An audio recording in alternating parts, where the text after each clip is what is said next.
আসসালামু আলাইকুম। আমি হুমায়রা বলছি। আপনাদেরকে হুমায়রাস সিম্পল কুকিং চ্যানেলে আমন্ত্রণ। আজ আমি আপনাদের জন্য নিয়ে এসেছি চিকেন কাটলেট। এই চিকেন কাটলেট কিন্তু দোকানের চিকেন কাটলেটের তুলনায় কোনো অংশেই কম নয়। আমি আপনাদেরকে অনুরোধ করব অন্তত একবার হলেও এই চিকেন কাটলেটটি তৈরি করে দেখুন এবং আমার কথার সত্যতা যাচাই করে নিন। তাহলে আসুন দেখা যাক কেমন করে এই চিকেন কাটলেটটি আমরা ঘরে বসে খুব সহজেই তৈরি করতে পারি। আমি এখানে 450 গ্রামের মতো চিকেন কিমা নিয়েছি। 1 টেবিল চামচ পরিমাণ রসুন গুঁড়া, 1 টেবিল চামচ পরিমাণ আদা গুঁড়া, 50 গ্রাম ব্রেড ক্রাম্ব, 50 গ্রাম ময়দা বা আটা, প্রায় আধা কাপ পরিমাণ মিহি কুচনো ধনেপাতা, 2 চা চামচ পরিমাণ গরম মশলা গুঁড়ো,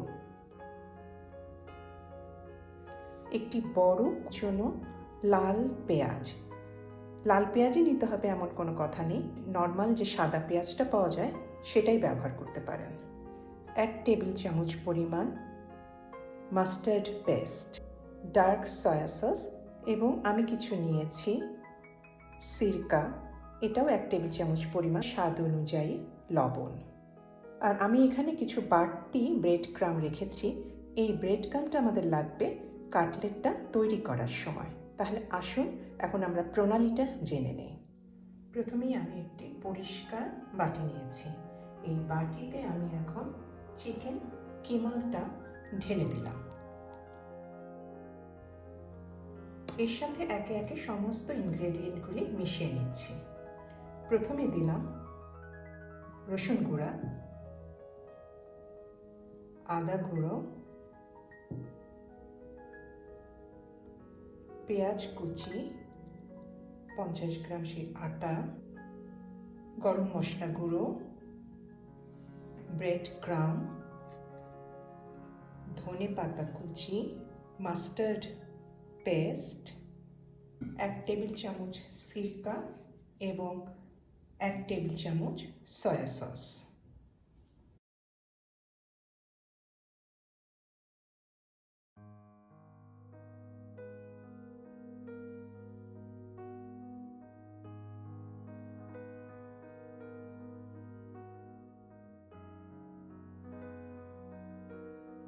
সমস্ত উপকরণকে মাখিয়ে নিব।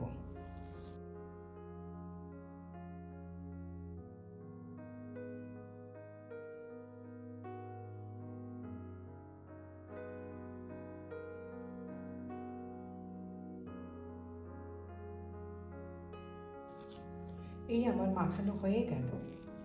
এখন আমি আপনাদের দেখিয়ে দিব কেমন করে আমি এই চিকেন কিমা দিয়ে কাটলেটটা শেপ দিচ্ছি। প্রথমে আমি নিয়েছি একটি বেলনা পিঁড়া। বেলনা পিঁড়ার উপরে আমি রাখলাম একটি কাগজ। এই কাগজের উপরে আমি 1 চা চামচ বা তার কিছু কম, আধা চা চামচ পরিমাণ ব্রেড ক্রাম্ব ছড়িয়ে দিলাম। এখন আমি কিমা থেকে আমি একটা ছোট বল তৈরি করে নিলাম। এখন আমি এই বলটা এই ব্রেড ক্রাম্বের উপরে রেখে একটু চেপে দিচ্ছি। চেপে দিয়ে চারিদিকে একটু ঘুরিয়ে ঘুরিয়ে ব্রেড ক্রাম্বটা লাগিয়ে নিচ্ছি। এখন আমি কাগজের অপর প্রান্ত দিয়ে এই কিমার বলটা ঢেকে দিলাম। ঢেকে আমি একটি বেলুনি দিয়ে আলতো হাতে একটু বেলে নিব। এতে করলে কি হবে, আপনার চট জলদি কাটলেটগুলি কিন্তু তৈরি করে ফেলতে পারবেন। এবং কাগজের মধ্যে আছে বলে আপনার কাটলেট উঠাতেও কিন্তু কোনো অসুবিধা হবে না।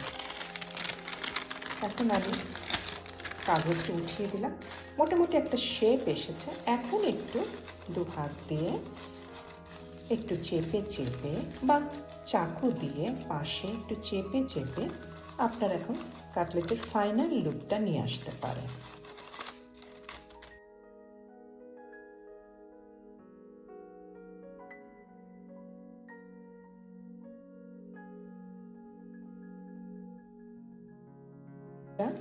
খুব সামান্য পরিমাণ কিমা দিয়ে কিন্তু আমরা অনেকগুলি কাটলেট তৈরি করে ফেলতে পারি। দেখিয়ে দিচ্ছি, এটা চওড়া এই পরিমাণ হবে। এই হয়ে গেল আমার কাটলেটের ফাইনাল লুক। এখন আমি আপনাদেরকে কয়েকটি কাটলেট ভেজে দেখিয়ে দিচ্ছি। আমি চুলাতে একটা সসপ্যান বসিয়ে দিয়েছি। সসপ্যান ভালো গরম হয়ে গিয়েছে। এখন আমি সসপ্যানে কিছু দিয়ে দিলাম সয়াবিন তেল। এটা শ্যালো ফ্রাই করতে হবে, ডুবো তেলে ভাজার কোনো দরকার নেই।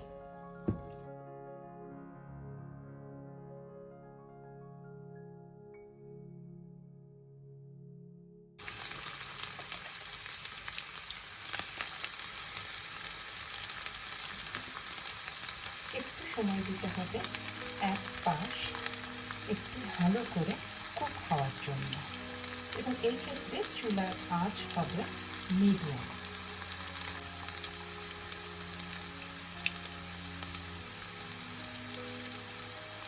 যেহেতু কাঁচা কিমা, এই কারণে একটু 1 মিনিট কি 2 মিনিট ভাজতে হবে।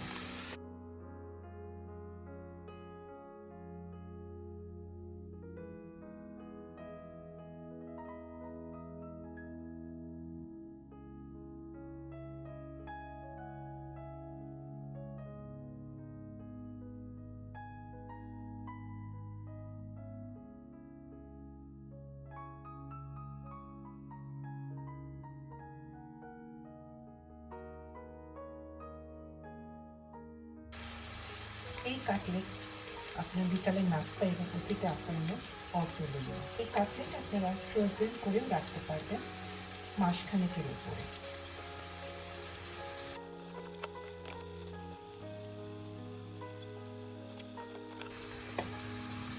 আমার কাটলেট ভাজা কিন্তু হয়ে গেল। আমি এখন কাটলেটগুলিকে একটি পেপার টাওয়েলের উপরে তুলে নিচ্ছি। তৈরি হয়ে গেল আমার চিকেন কাটলেট। দেখতে তো দারুণ হয়েছে, টেস্টেও কিন্তু কম নয়। এবং আমি আপনাদেরকে কথা দিতে পারি, আপনারা যদি আমার এই রেসিপিটি তৈরি করেন তাহলে কিন্তু আপনারা ঠিক দোকানের সেই চিকেন কাটলেটই স্বাদ পাবেন, এবং বন্ধুবান্ধব আত্মীয়স্বজনকে খাওয়ালে কিন্তু বাজিমাত। তাহলে আর দেরি কেন, তৈরি করে ফেলুন আমার এই রেসিপি। এবং যদি ভালো লাগে তাহলে আপনারা লাইক দিতে ভুলবেন না, কমেন্ট করবেন, শেয়ার করবেন, যাতে আরও অন্যরাও এই রেসিপিটি শিখতে পারে, এবং আমাকে সাবস্ক্রাইব করবেন। তাতে আমি আরও মোটিভেটেড হব পরবর্তীতে আপনাদেরকে আরও নতুন নতুন রেসিপি উপহার দেওয়ার জন্য। তাহলে আজকে এই পর্যন্তই।